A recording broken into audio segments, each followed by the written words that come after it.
I'm Aryeh Schwartz along with Rachel Galligan, and welcome to the Winsidr show where it's all about the W. The draft is near, March Madness is about to start, and free agency was exciting, but now it's calmed down a little bit with a few final moves still waiting to be official. There's tons to discuss, so let's dive right in.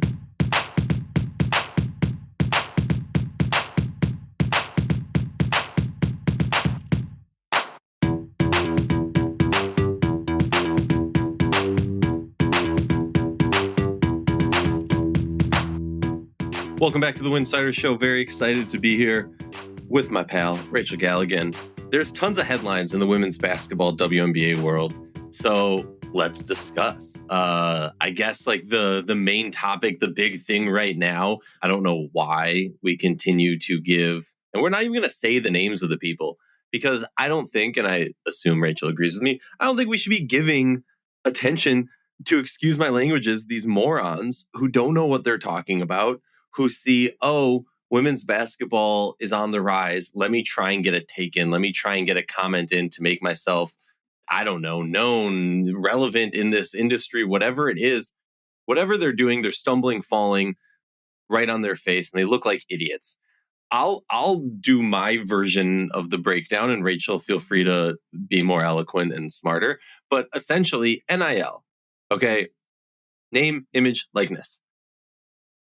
For anyone who thinks that these players are going to take a giant, severe pay cut going to the W, I have two things to say. One, you're not paid to play college basketball. There's no contract for just playing. Every player has different NIL deals. Some are connected through the school, some are individual, and some have a variety of different means of getting you paid, essentially. My point is this. If you are a college player, and you have major endorsements from Gatorade, international companies, national companies, it would be stupid by these companies to cancel their partnership with you the moment you go to the pros. So are there, the chicken stop in Des Moines, Iowa might not be Caitlin Clark's, NIL sponsorship when she goes to the pros, probably because she can get a better deal from somebody else who's going to pay her more money and has a larger reach. So are there some players who are going to miss out on money by going to the pros? Yes, but only in the sense that those players are probably not major name players who, they have like those random local deals through the school and probably don't have a future in the W, if I'm being blunt. Any player who's going to be in the W is going to get other sponsorship deals from a variety of other places. And these superstars are not losing out on money by going to the W. Yeah, I mean, if we're talking about the magnitude that is Caitlin Clark, Angel Reese, that type of level of NIL opportunity that is coming through a collective, which is tied to the school. I mean, you're not, it's just, it's so crazy to me because it's difficult for people to grasp what NIL actually means. Trust me, it's difficult for the coaches to grasp what NIL means. I know because I've been involved in it here in the last year and a half, as everyone's very much trying to figure it out and how they can get their players money and what this looks like. The magnitude of money that we're talking about at this highest level with a Caitlin Clark and what she brings to the table. Now, like, that stuff is not going to just be lost. You know what I'm saying? Like I'm totally with you. I think there was a good example where I think it was Fox and or maybe through the Peacock stream, whatever it was thinking about maybe offering her a deal to remain in college so that they have the rights to the Iowa games for one final year. Okay, there's an example of maybe a potential missed opportunity that obviously wouldn't carry over to the WNBA. So you have to look at it like case by case, company by company, opportunity by opportunity. But again, the magnitude that Caitlin Clark is making money off her name, image, and likeness does not go away. She's going to continue to make money, and she's going to continue to make more money because of what she's brought to the game and what she'll continue to bring to the game. But yes, to echo off kind of what you said, like I don't breathe life into people like that because they've built their entire careers of saying ignorant things. And so like when you do that, you're just feeding into what they want, in my opinion. So I don't even acknowledge it. Well, it's the perfect segue because we're talking about Caitlin Clark. One of my favorite things. So Caitlin Clark, announces that she's planning on going into the draft. She's entering the draft. Very excited. The Indiana Fever, props to their social media account. they have, I don't even want to say tiptoed the line. They have just played it like, we know who we're taking, you know who we're taking. Let's just be real about it. And for me, I think it's hilarious. I'm kind of surprised there aren't more complainers out there saying, oh, this is tampering, blah, blah, blah, blah, blah. But like, end of the day, Indiana Fever would be stupid to not take Caitlin Clark if she's in the draft, which she says she intends to be. What do you think for the Fever as a franchise? I know you have some hometown ties to them. I know that you have many friends and family who have had to suffer for the last 12 years. Talk to me about what Caitlin Clark means with the pairing of Aryeh Boston for the future of this team. It just feels like, to me, we've put in our time here of suffering. I mean, it was some long, treacherous years here of us getting on here and talking about the Fever, and the last couple of years have been better. Obviously, I think you started to see it no longer was plummeting. It started to kind of maybe hit rock bottom and then only go up, because that's really all it could do. And so we had a little bit to be excited about, and then you had Aryeh Boston to be excited about, and it started to kind of trend in the right direction. And now I do genuinely feel like this is, I don't want to say the final piece, but this is the piece that we've been waiting on. This has been why we went through those just dumpster fire years that I remember talking about. Oh my God, it kind of gives me PTSD a little bit to think about how bad some of those, free agencies were and moves were. And like, oh my gosh, just how unfortunate Tamika Catchings was being in that position when she just had no guidance on what to do. Oh, it was just really painful. So I'm very relieved. I'm very thankful. I was living in Indiana at the time when we won the championship, and it just feels like, okay, like I project we are at least out of the lottery next year, in my opinion. You got to think, especially with what happened to DC. Right. Like in my, not to get too far into preseason power rankings, but like, if we can just get into like the 8th spot, it's going to be like, just to be, I'll say this, to have a dynamic duo. I'm not going to say a Batman and a Robin, because Caitlin Clark hasn't played in the W yet. Aryeh Boston has already established herself as a budding star in this league. So I just think, been yelling this for years now, to be a contender, to be a respectable team in this league, you have to have those two superstars. You have to have at least, like, there's no team in the league that is contending for a championship or a legit playoff spot, a higher seeded playoff spot, without having two superstars, two undeniable, greats for your team. So for me, I agree with you. That's the final piece, in the sense of, okay, it's now about those two players growing, and there's other players to grow, but now building around them to create a contender. And I would say, just to echo off that, it's not because they got Caitlin Clark that now I think they're contender or they're a middle of the pack WNBA team. That's not what I'm saying. I think this team is already trending in a direction where they have enough pieces. They have enough talent, young talent. What does that talent need? They need experience on the court. They need experience, going through a couple seasons, playing together, some consistency, some longevity. So it's already trending the right way. Now you add a player like Caitlin Clark, who, yeah, she's going to have her own transition to the WNBA. But I'll tell you right now, she's going to impact the WNBA in year one. I guarantee you that. Now, to the magnitude in which she's going to impact it, we could debate that all day. I know everybody has various beliefs, opinions. I think she will have a significant impact to the Fever in year one. So, like, again, I'm not saying because of Caitlin Clark, it's because of Aryeh Boston. It's because of the other pieces of this team that they've been assembling for the last few years. And like I said, it's still like nowhere near a finished product, but you're at least getting out of the freaking lottery, which we've been in for the last, 6 years, 7 years. So yeah, it's exciting times. I mean, there's obviously no doubt that Fever are going to select Caitlin Clark. I think it's great that the franchise and the social media, like, as soon as she kind of tweeted that out, within 45 minutes, it was like, hey, season tickets on sale now. I mean, they should. The best, I think, was like when they're just randomly tweeting things like, congrats to Caitlin Clark for as if she was just another random player or whatever. Like, oh, we see what I love it. I'm all about it. And this is a franchise that used to really get major crowds. I know, because I was one of those people that we would go every Sunday to those games.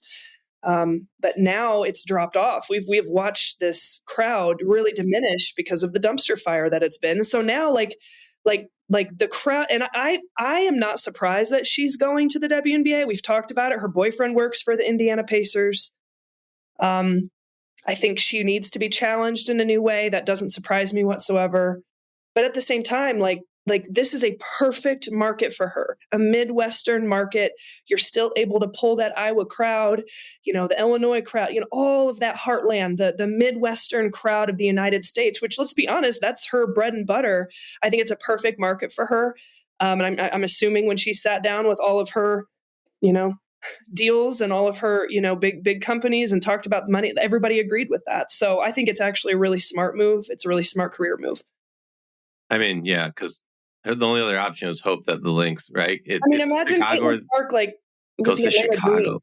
Chicago wouldn't be that bad because it's still Midwest, or like no, but Chicago will be bad because Chicago's a dumpster fire also, and no, you know what I'm saying? Indiana is not the same dumpster fire as Chicago. Exactly. Well, Indiana was arguably the most frustrating team in this league because they had the tools, right? They have this great partnership with the Pacers. They have facilities. They have brand new, all these things, but yet it was just run from a GM coaching perspective for so many years in a bad, horrible, self-inflicting pain way. And look, I'm excited in that sense. Also, I'm a hater, right? So part of me is I just hate when teams are so bad for 12 years and then they get two amazing generational talents and then all of a sudden they're good and blah, blah. But I do think with Indiana, it's still going to take some time.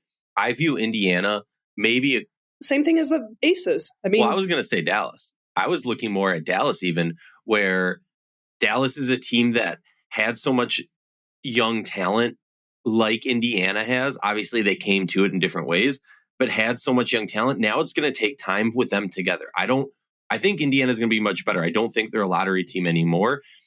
That said, I don't think, some people are like, oh, contender, blah, blah, blah.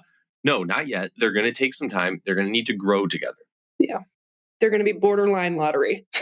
But yeah, and no, look, we'll see how this team comes together. But I think if you look at this team, it's built to not have the highest expectations, but to set themselves up in a year or two, they can be in a position when Aryeh Boston and Caitlin Clark really get their sea legs, as it were. I mean, look, Aryeh Boston was dominant last year, so she has her sea legs to a degree, but she's only going to get better. And I think we're going to see major growth from the Indiana Fever, and it's going to be an exciting future for them. Something that's been talked about a lot throughout this free agency and last free agency. And honestly, I'll be a little bit of a downer and I'll say that this has been going on for years. But now we have more information when it comes to contracts, what players are taking and whatnot. But a hot topic headline, as it were, in the women's basketball WNBA world has been free agent vets taking unprotected deals or, low minimum deals, things like that, to try and be on contenders or teams that can make a push.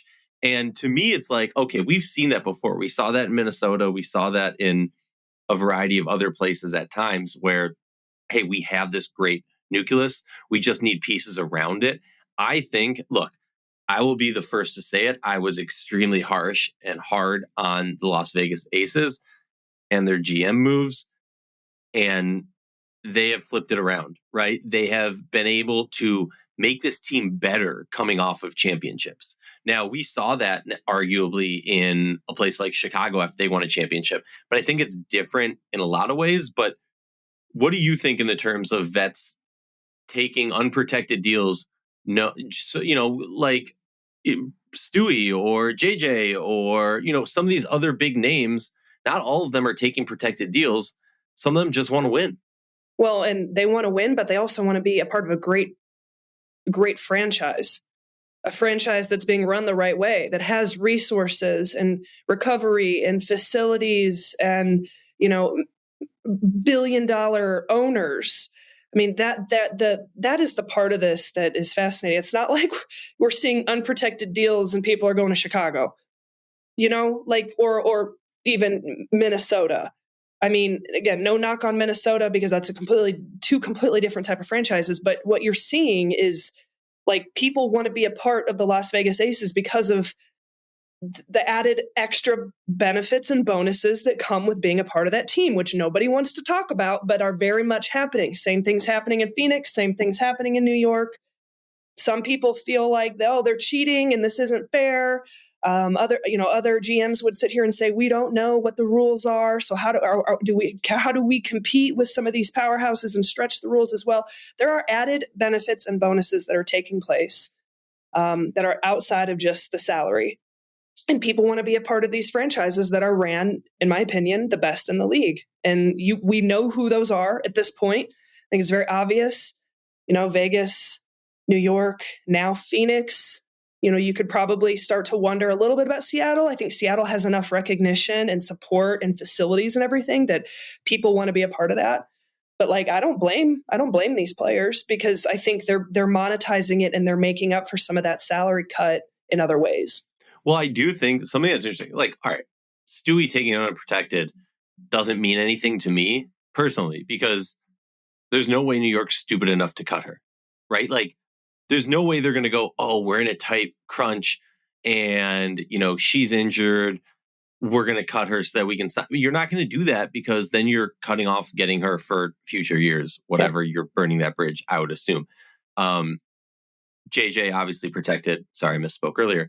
But a funny thing for me is I look at Seattle, and Seattle, they kind of went an opposite way where they gave protected to Skylar and NECA, and they're using all their protecteds to bring in players because, and maybe, obviously this is my assumptions, whatever, because they're trying to establish that. They know that players know that they have the ownership and the facilities, but now they haven't been since Stewie left, since Sue left, that powerhouse.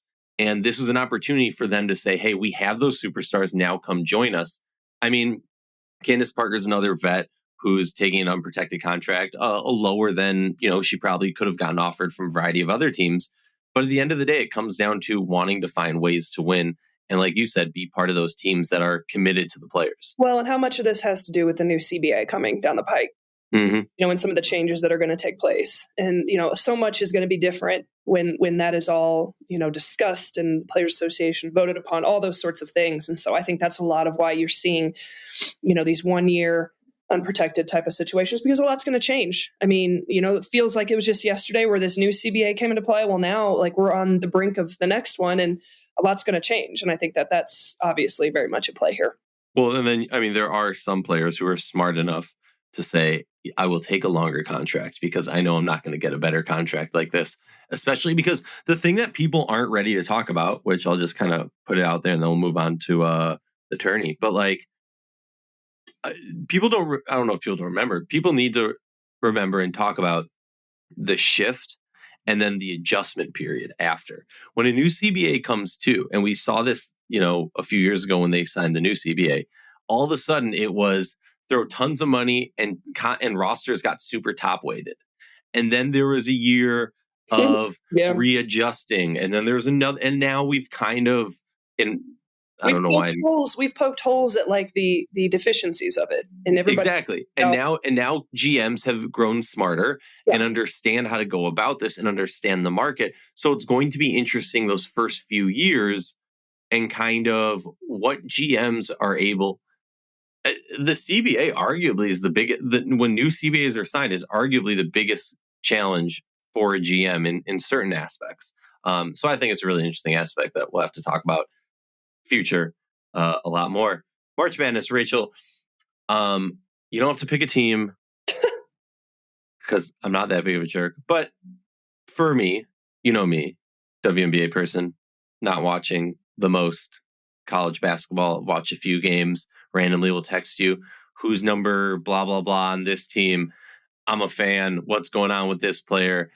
Give the Aryeh Cliff Notes of what teams aren't Iowa, South Carolina, and LSU or UConn that I should even, pay attention to. And what are some players that, even if they're not necessarily in this upcoming draft officially yet, but what are some players that what? If you're not if you're a WNBA fan, you would enjoy watching these players. Anybody? Well, I think, I mean, South Carolina's been unbelievable what they've been able to do, losing their entire starting lineup and arguably in some ways be more dominant in the way they play, the way they score the basketball, the way they defend. So obviously, I mean, South Carolina, only remaining undefeated team in the country. Iowa, I think has the potential.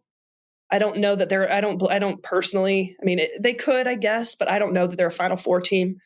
I just don't think they have the same amount of loaded talent across the board as they did last year. Ohio State, that's a team that's really impressive to me. I think Kevin McGuff has put together, a really veteran team. You've got a lot of seniors. You've got some young talent that I think could make a deep run. This is arguably one of his best teams that he's put together. UConn has just been so. I think their ceiling is only going to go so far, just because of the injury aspect. Virginia Tech, I'm a huge Hokie fan. Unfortunately, Liz Kitley went down with an injury last week. And they probably won't confirm what it actually is because it could impact the seeding. They'll take pulling the classic Notre Dame. Yeah. You like that college joke for you. I think that's probably what's going to happen there. But obviously right now, this is why we're recording so early this morning, is because I'm going to get off here and go watch basketball all day, being in the conference tournament grind. But I love Virginia Tech. I'm a huge Georgia Amore fan. I know you probably haven't watched her. I've heard the name. She has not made a decision whether she would stay or go next year. So that's a big one, kind of her decision making. Does she use that fifth year? And I still think she's the number one draft pick. Even if she comes out this year, she's still a part of, that first round, not number one, but first round. Notre Dame is clicking on all cylinders right now. They're playing some of their best basketball this season. I think they could go through, depending on the Liz Kitley injury, they have a chance to win the ACC tournament. So I don't know. I feel like, and then you've got Kansas State, Ayoka Lee. And I think that's a team that, if they catch lightning in a bottle. They've been ranked as high as I think 2 or 3 at some point this year. And that's a team not a lot of people are talking about at our level. But I personally think, this thing is wide open. You got Colorado in there, my hometown team, Utah. I got 2 questions. One, is Utah the one with, is it Pili? Yeah. Talk to me. She is kind of a tweener. Almost not undersized, but some would say an undersized post, a big guard.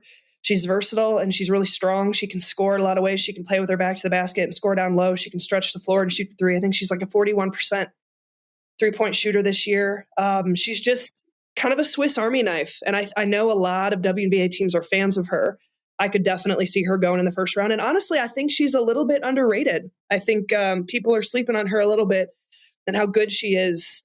And how, again, the versatility piece, when you have a player that can kind of play any of those, 2, 3, 4 type of positions and really expose mismatches, I think she's really good. Really good. You get a chance to watch her, please do, everybody.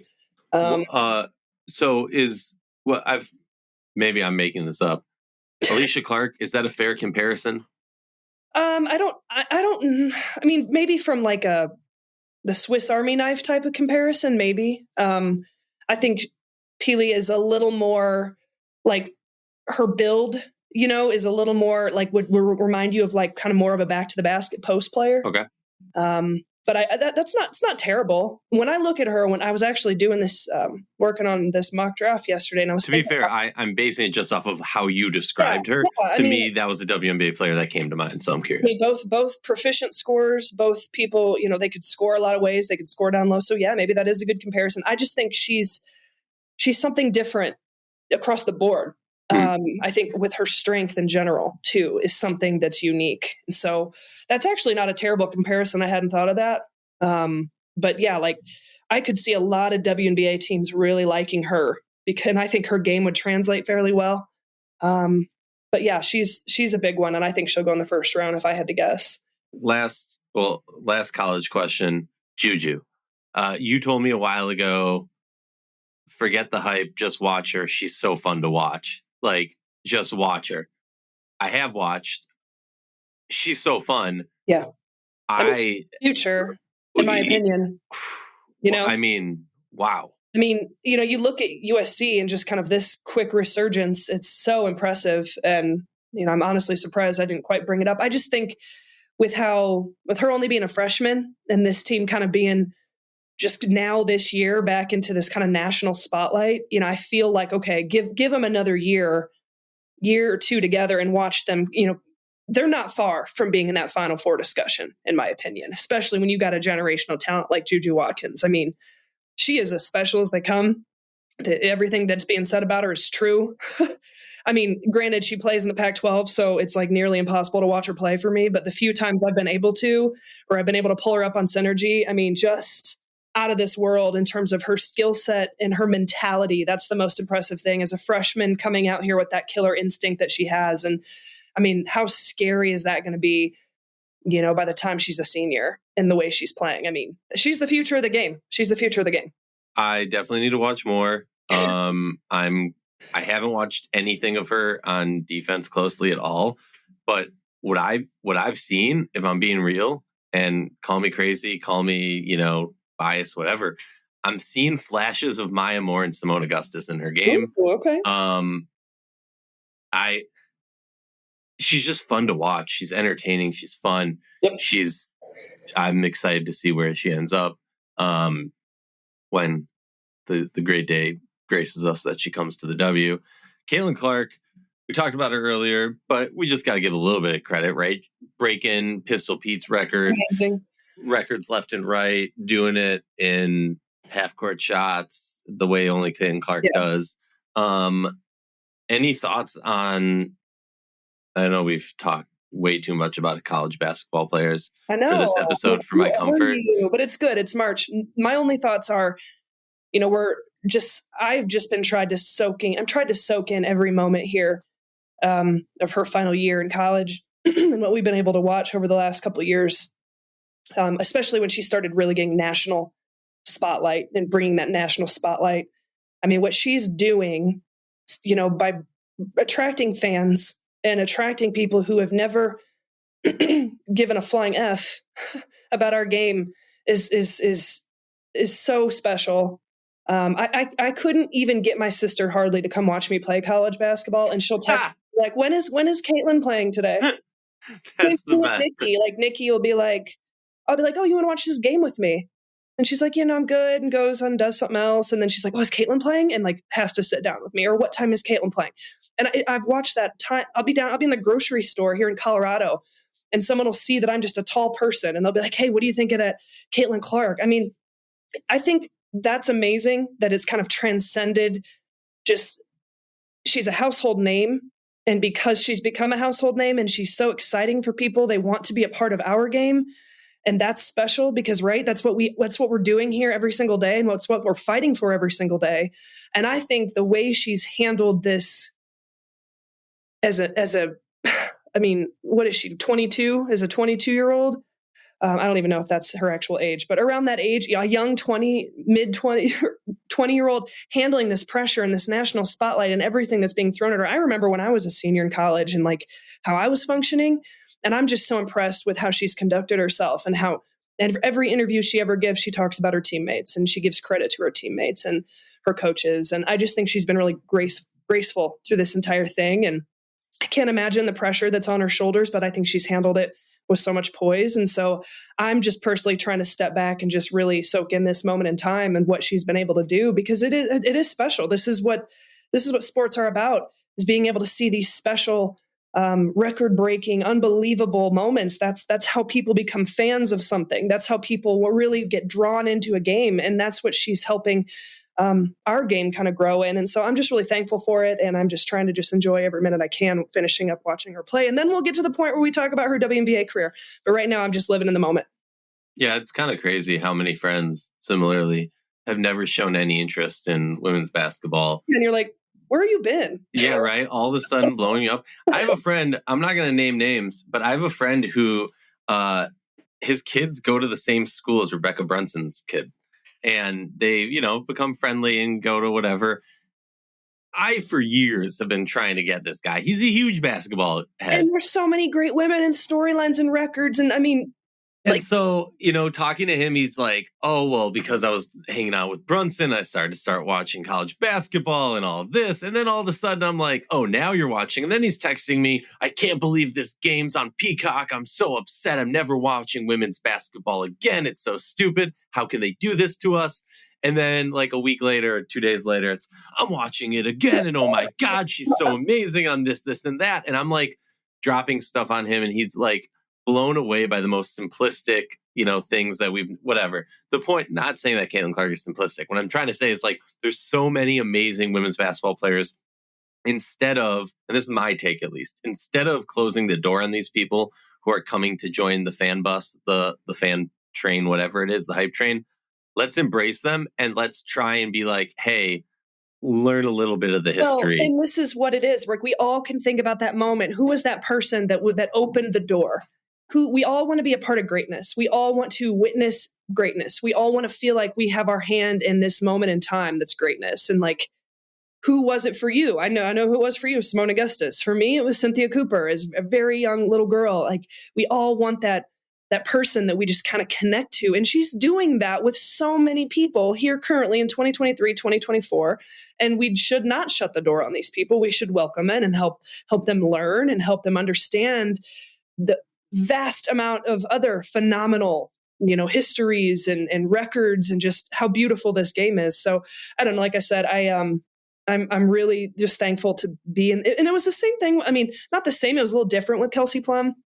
But the type of hype and media attention she was bringing, same thing with Angel Reese. Like last year after the tournament and everything they did, she attracted a whole type of group of fans and people that really, wanted to jump on the LSU bandwagon and just kind of the personality that she is. Well, I feel like there's 3 women's college basketball players, the biggest names in college sports right now.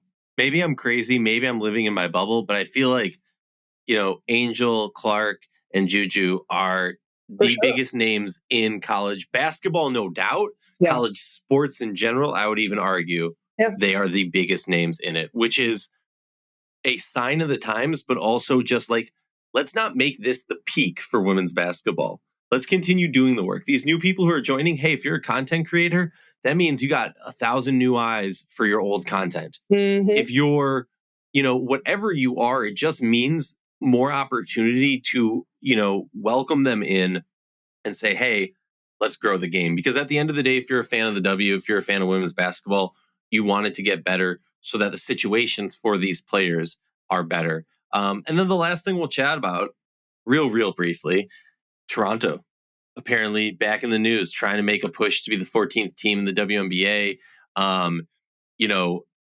Again, I would say twofold. One, I believe news is going to be coming out by the time this comes live, so I can say that there'll be a WNBA game again in Canada this coming season. We're not going to break the news and tell you where it's going to be played or who's playing in it. But that information will be out before you listen to this pod, so there's no reason for us to even pretend we're breaking it.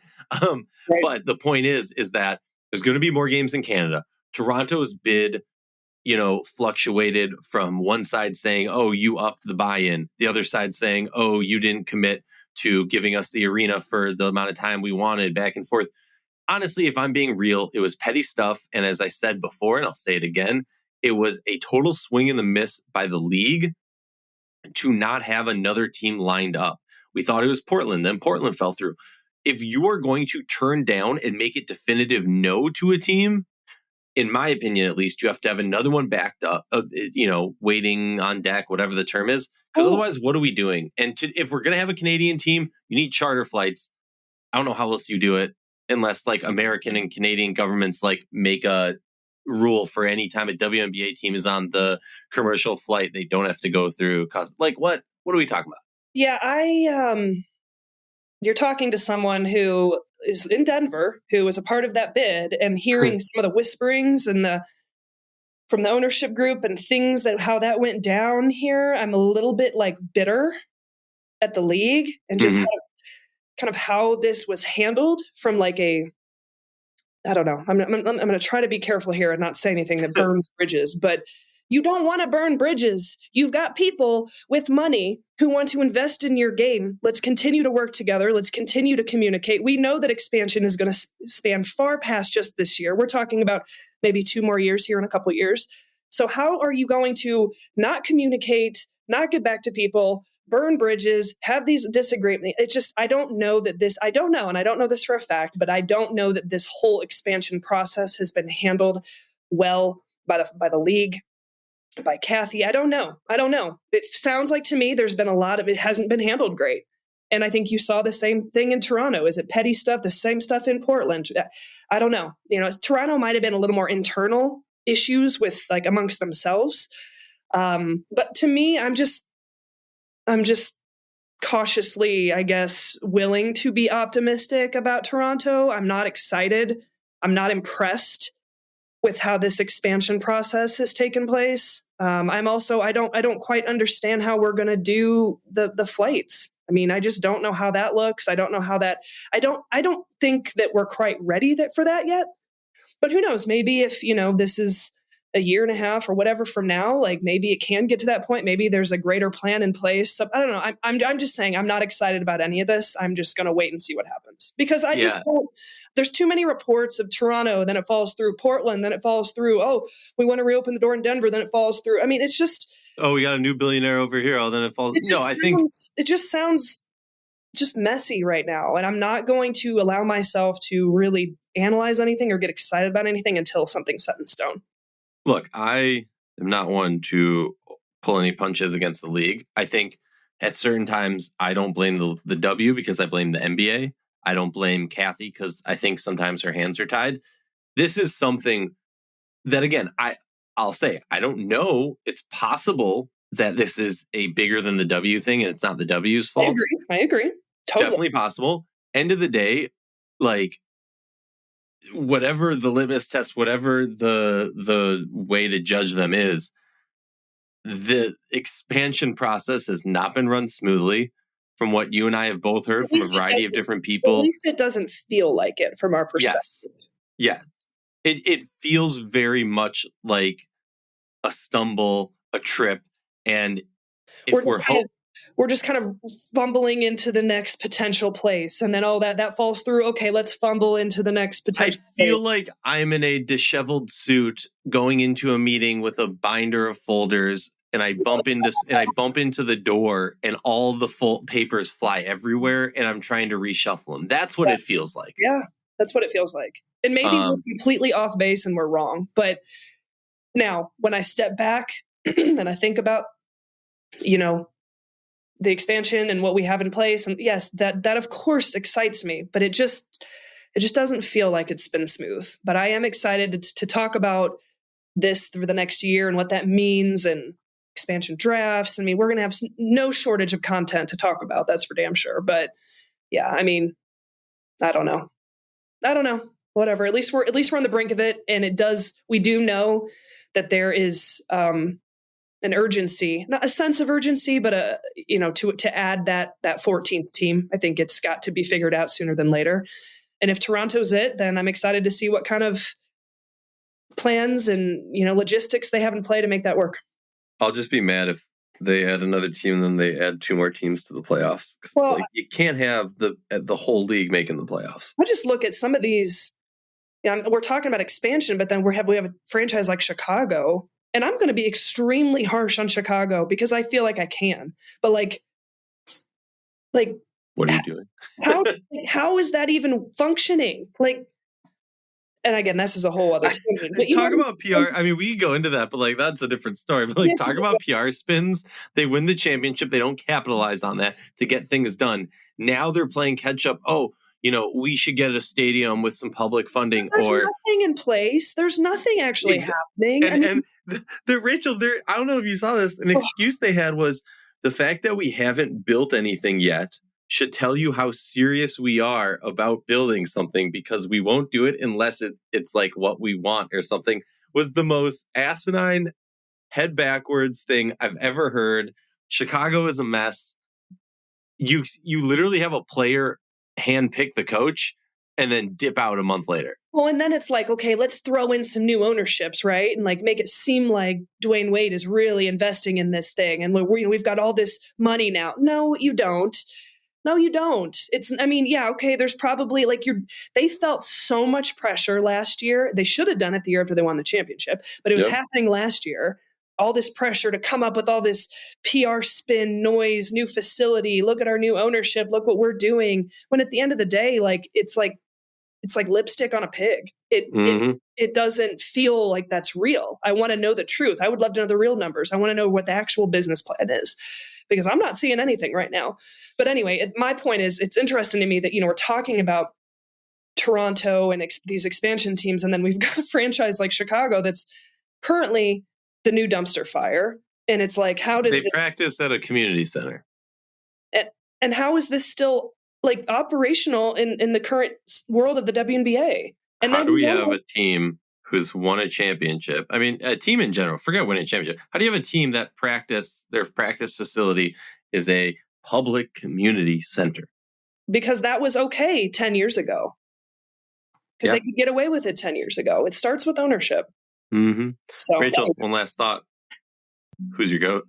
Lynn Dunn right now.